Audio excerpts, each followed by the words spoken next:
நாட்டின் 18வது நாடாளுமன்ற தேர்தல் தமிழ்நாட்டில் கடந்த ஏப்ரல் 19ஆம் தேதியன்று முதற்கட்டமாக நடைபெற்ற நிலையில் வாக்கு எண்ணிக்கையானது நாடு முழுவதும் கடந்த 4ஆம் தேதியன்று நடைபெற்றது.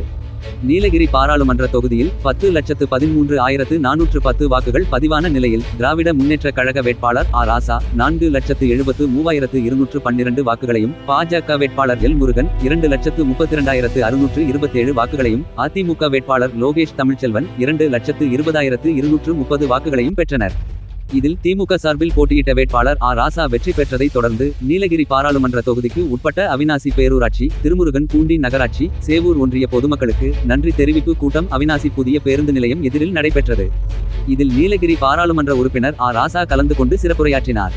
வடக்கு மாவட்ட செயலாளர், திருப்பூர் தெற்கு சட்டமன்ற உறுப்பினர் செல்வராஜ், நகர்மன்ற தலைவர் சரவணன் நம்பி, குமார் மற்றும் நிர்வாகிகள் மூர்த்தி, வசந்தகுமார் உள்ளிட்ட பலர் கலந்து கொண்டனர். எதிரொலி செய்திகளுக்காக திருப்பூர் தலைமை செய்தியாளர் முகமது கவுஸ்.